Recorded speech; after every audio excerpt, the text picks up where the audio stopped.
1절에서 16절 말씀 함께 보겠습니다. 1절부터 말씀을 제가 봉독하겠습니다. 너는 부르짖어 보라. 내게 응답할 자가 있겠느냐? 거룩한 자 중에 네가 누구에게로 향하겠느냐? 분노가 미련한 자를 죽이고 시기가 어리석은 자를 멸하느니라. 내가 미련한 자가 뿌리 내리는 것을 보고 그의 집을 당장에 저주하였노라. 그의 자식들은 구원에서 멀고 성문에서 억눌리나 구하는 자가 없으며 그가 추수한 것은 줄인 자가 먹되 덫에 걸린 것도 빼앗으며 올무가 그의 재산을 향하여 입을 벌리느니라. 재난은 티끌에서 일어나는 것이 아니며 고생은 흙에서 나는 것이 아니니라. 사람은 고생을 위하여 났으니 불꽃이 위로 날아가는 것 같으니라.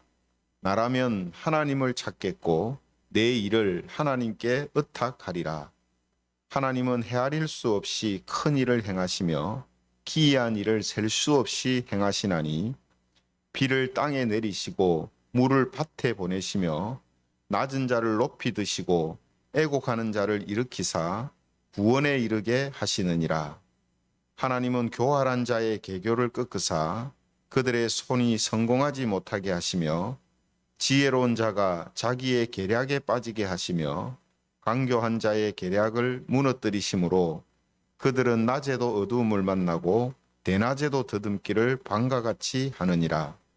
하나님은 가난한 자를 강한 자의 칼과 그 입에서 또한 그들의 손에서 구출하여 주시나니 같이 읽겠습니다. 그러므로 가난한 자가 희망이 있고 악행이 스스로 입을 다무느니라. 아멘. 오늘은 진리와 바른 교훈, 진리와 바른 교훈 이런 제목을 가지고 하나님 말씀을 함께 살펴보겠습니다. 지난번에 디모데 전서를 설교할 때에 이 진리와 바른 교훈의 중요성을 우리가 함께 살펴보았는데요. 정확한 구분은 아니지만 진리는 성경 말씀이라면 이 바른 교훈은 이 성경 말씀을 여러 방면에 적용하는 것이다. 이렇게 구분을 할 수가 있습니다. 왜냐하면 우리가 진리를 이제 아는 것하고 그 진리를 토대로 살아가는 것, 바르게 사는 것하고는 서로 같은 면도 있지만 이제 다른 이제 경우도 이제 많기 때문이죠. 그래서 욥기에서도 이런 경우가 나타나는데요. 욥의 친구들의 말을 들어보면요, 그들이 말하는 이제 근거로 제시하는 것이나 또 그 근거를 삼는 것을 보면 진리이거나 또 진리에 가까운 그런 말들을 하는 것을 이제 보게 됩니다. 그런데 그 진리를 욥에게 적용하는 이 교훈적인 측면에서 보면 진리와 다른 적용을 하고 있는 이런 이제 모습이 나타나고 있습니다.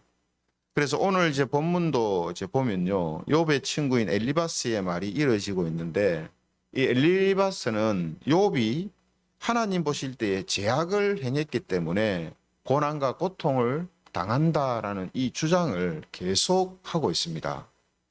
그래서 우리가 이제 욥기 내용을 보면 이 시적인 이 내용이 많기 때문에 한번 이래 읽어가지고는 이게 무슨 뜻인가 빨리 이해하기가 어렵습니다. 그래서 우리가 한 절씩 살펴볼 필요가 있는 성경이 이 욥기인데요. 오늘도 그런 이제 방법으로 말씀을 우리가 한번 살펴보겠습니다.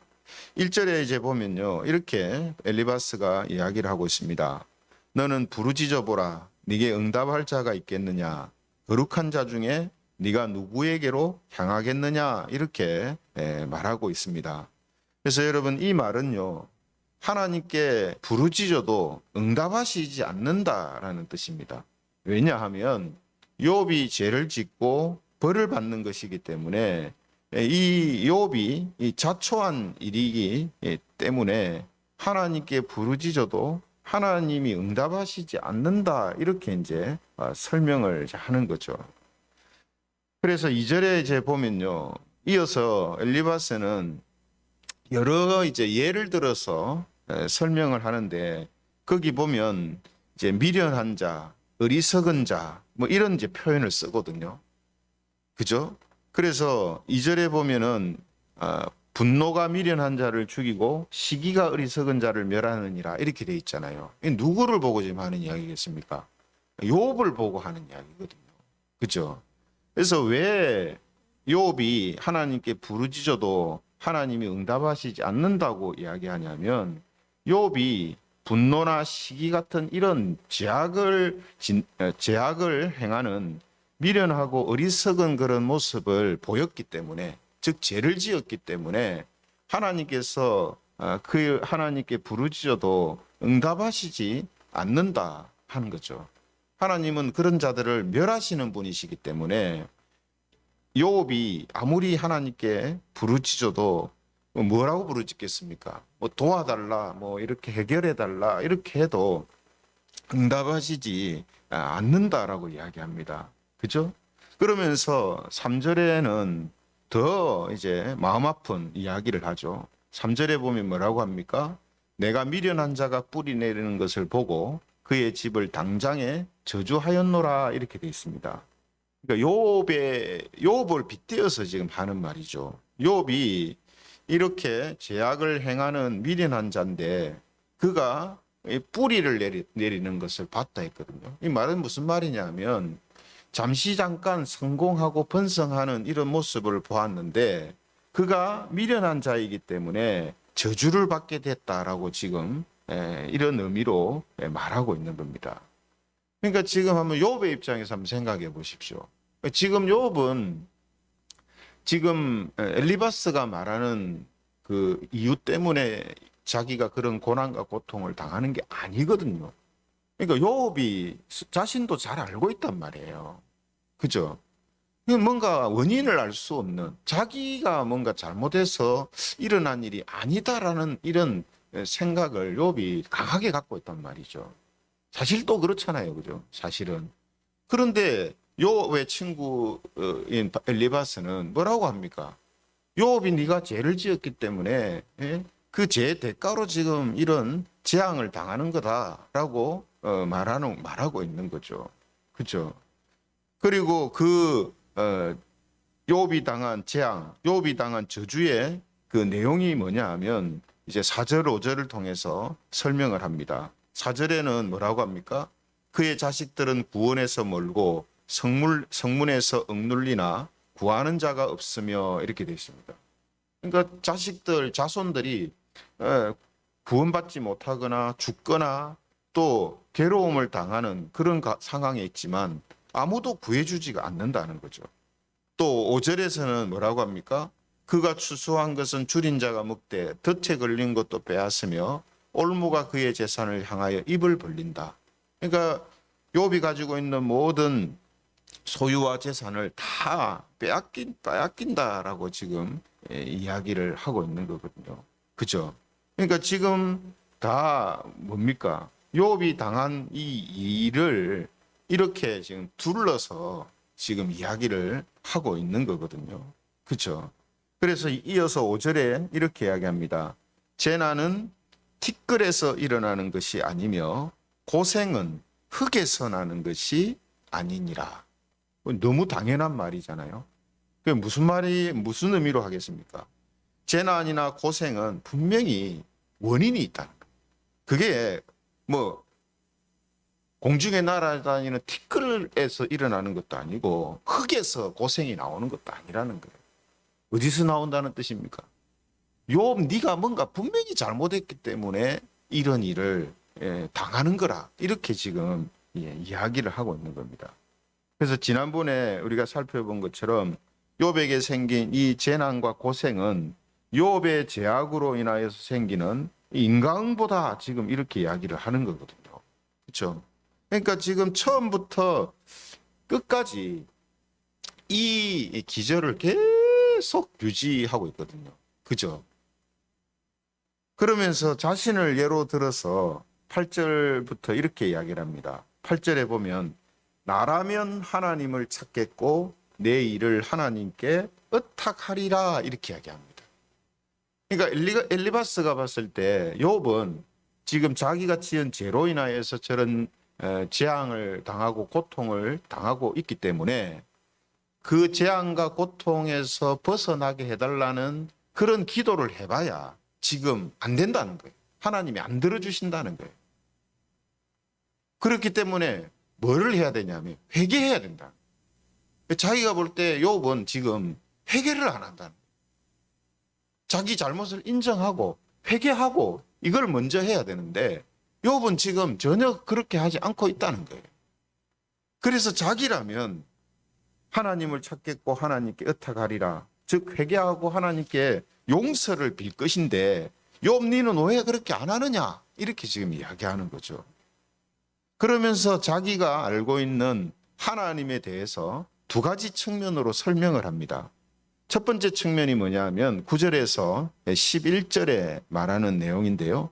9절에서 11절 말씀을 보면 하나님은 헤아릴 수 없이 큰 일을 행하시며 기이한 일을 셀 수 없이 행하시나니 비를 땅에 내리시고 물을 밭에 보내시며 낮은 자를 높이 드시고 애곡하는 자를 일으키사 구원에 이르게 하시느니라 이렇게 이야기합니다.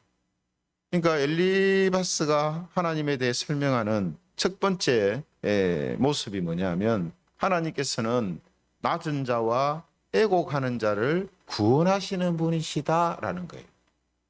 맞잖아요, 그죠? 하나님은 늘 겸손하고 또 자신의 어떤 잘못들을 알고 애곡하고 애통해하고 하나님께 용서를 구하고 회개하는 이런 사람들을 구원하시는 분이시잖아요. 그렇죠? 그걸 이야기하는 겁니다.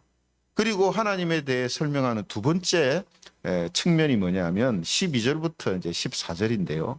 12절에서 14절 말씀을 보면 하나님은 교활한 자의 계교를 꺾으사 그들의 손이 성공하지 못하게 하시며 지혜로운 자가 자기의 계략에 빠지게 하시며 강교한 자의 계략을 무너뜨리심으로 그들은 낮에도 어두움을 만나고 대낮에도 더듬기를 밤과 같이 하느니라. 무슨 말입니까? 하나님께서는 악한 자를 징계하시는 분이시다라고 지금 이야기를 하고 있는 겁니다.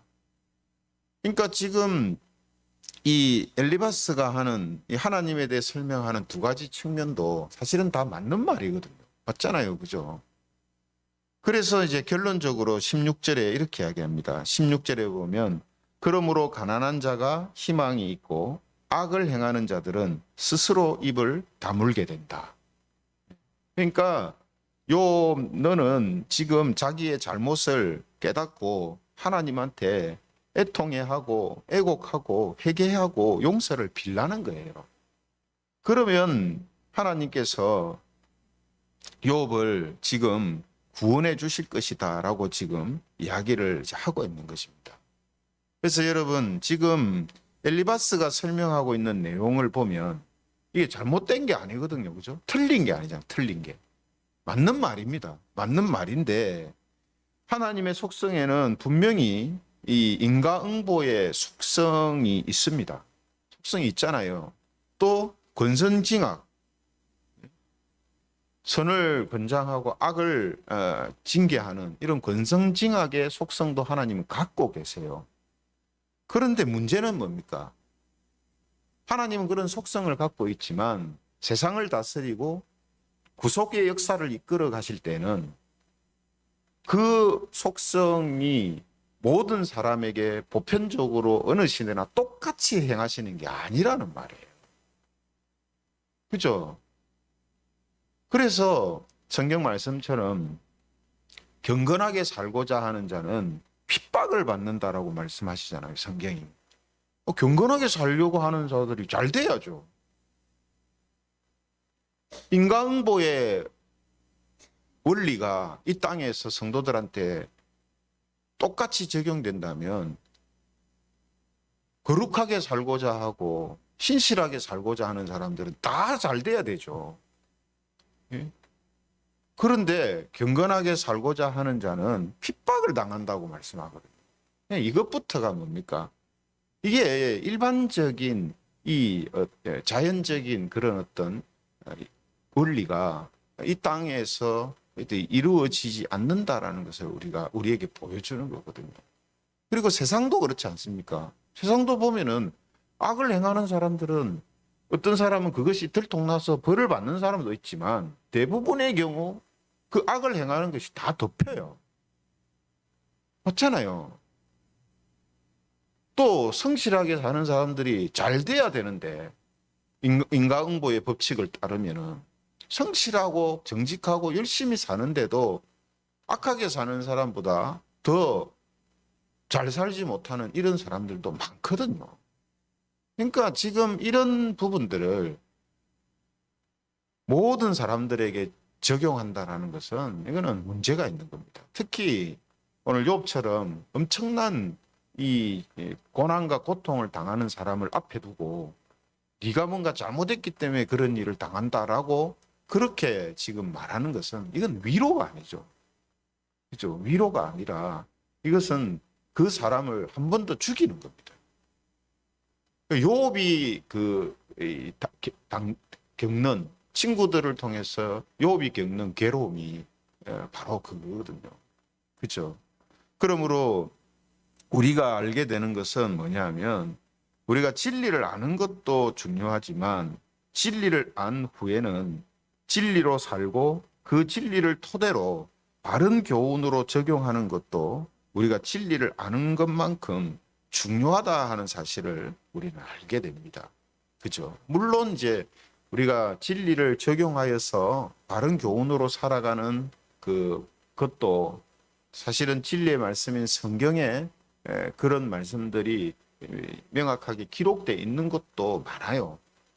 그죠? 하지만 그 어떤 이 생길 수 있는 상황 하나하나에다가 이렇게 해라 저렇게 해라 이렇게 해라 저렇게 해라 그렇게 성경이 기록해 놓지 않았기 때문에 진리의 말씀을 디테일하게 적용하여서 살아갈 때 사람마다 이해가 생각이 또 적용이 다르게 이제 나타나는 이런 현상들이 있거든요.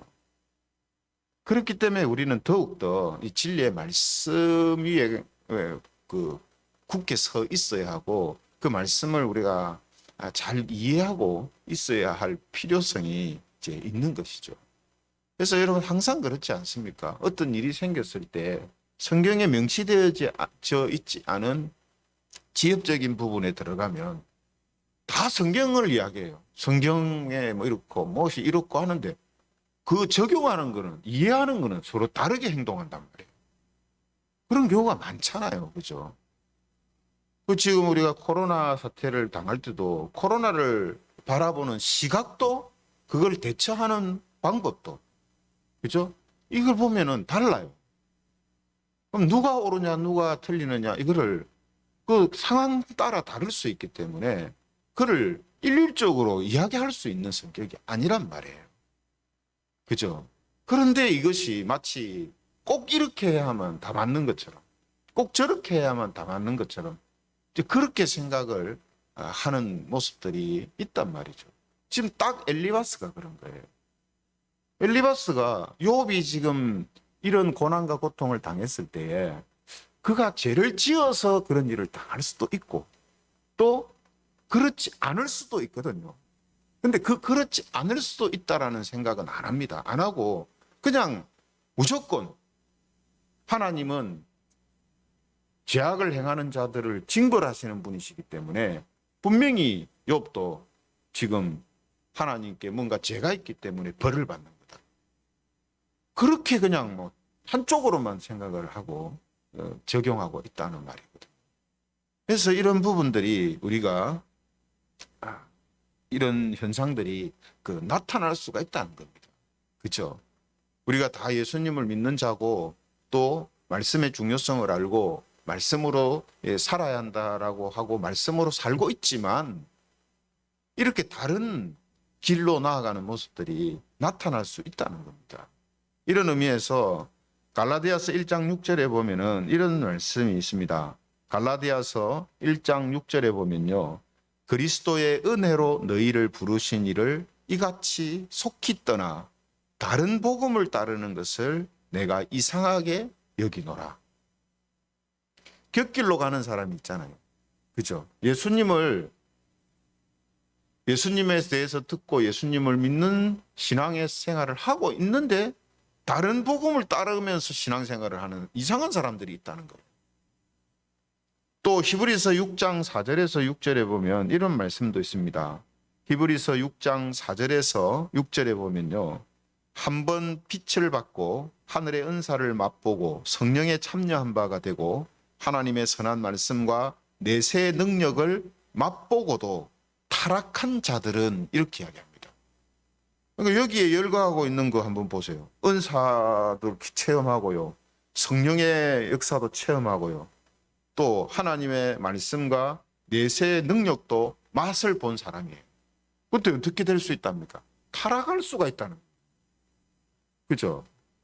히브리서 10장 26절에도 그런 말씀이 있습니다. 히브리서 10장 26절 우리가 진리를 아는 지식을 받은 후 짐짓 죄를 범한 적. 진리를 아는 지식이 있는데도 죄를 범하는 모습이 나타날 수가 있다. 다 이게 뭘 이야기하는 겁니까? 우리가 진리를 아는 것도 중요한데 그 진리를 알고 난 이후에 그 진리를 토대로 해서 우리가 살아가야 되는데 그 삶이 다른 진리와는 다른 엉뚱한 방향으로 나아가는 일들이 있을 수 있다는 거거든요. 지금 엘리바스와 친구들이 보여주는 모습이 이런 제 모습이라고 말할 수 있습니다. 그들이 말하는 걸 보면 하나님에 대해서 알고 있어요. 정확하게 알고 있는데 그 알고 있는 것을 이제 지금 자신들의 어떤 삶이나 또 세상에 일어나는 일에 비추어서 적용해서 볼 때에 그것을 이상하게 지금 비뚤어서 보고 있다는 거죠. 그죠? 그래서 우리가 서두에도 디모데전서 이야기를 했습니다만 디모데전서도 마찬가지였잖아요. 교회 안에서 일어나는 여러 가지 디테일한 일들이 성경에 일일이 다 기록을 해놓지 않았습니다.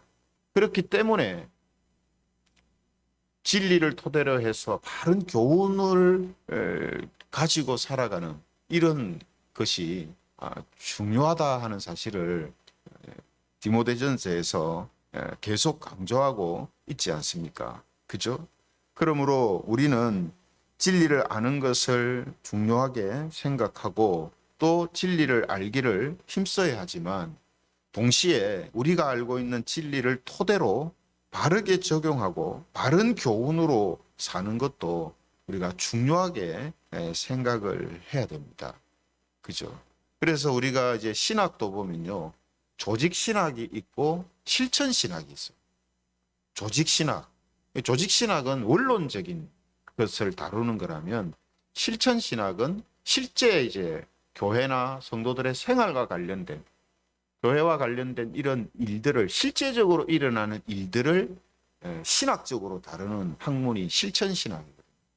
근데 조직 신학과 실천 신학이 그러면 따로냐? 따로가 아니죠. 조직 신학을 바탕으로 해서 실천을 어떻게 할 것인가 하는 것을 잘 연결해 주어야 하는 것이 실천 신학이에요. 근데 우리가 이 신학자나 혹은 신학을 하는 사람들을 보면 실천 신학을 하는 사람들이 조직 신학을 그렇게 중요하게 생각을 안 한단 말이에요. 반대의 경우도 조직 신학을 하는 사람들이 실천적인 부분에 있어서는 그렇게 중요하게 생각을 안 한단 말이에요. 이게 이제 이 잘못된 편차입니다. 그래서 진리는 항상 진리를 바르게 알아야 되고 그 진리를 바르게 안 것을 통해서 우리의 삶에 디테일한 그런 부분들까지 어떻게 그 진리가 잘 바르게 적용될 수 있는가. 이거 이제 바른 교훈이다라고 말할 수 있거든요. 그래서 오늘 우리가 이 엘리바스가 욥을 향해서 하는 이러한 말을 통해서 우리가 이 부분을 우리가 다시 한번 중요하게 생각하는 그런 계기가 되기를 바랍니다. 그래서 오늘 저와 여러분들이 진리와 또 바른 이 교훈을 통하여서 우리의 삶이 하나님이 원하시는 모습으로 그렇게 펼쳐져 나가고, 그로 인하여서 다른 사람에게 이제 고통을 주거나 또 문제를 야기시키는 사람이 아니라 다른 사람을 세워주고 문제들을 해결해 나가는 이런 모습으로 살아가는 그런 우리 모든 성도들이 되시기를 주님의 이름으로 축원합니다. 말씀을 생각하시면서 우리 같이 기도드리면 좋겠습니다. 우리가 진리를 아는 지식을 통하여서 살아갈 때에 그 진리와 관련된 바른 교훈들을 우리가 깨닫게 해주시고 또 알게 하시고 또 우리가 살아가게 하셔서 오늘 엘리바스처럼 진리를 알기는 아는데 그 진리를 아는 것으로 지금 바르게 교훈하지 못하고 적용하지 못하는 이런 모습들이 우리에게는 나타나지 않게 해달라고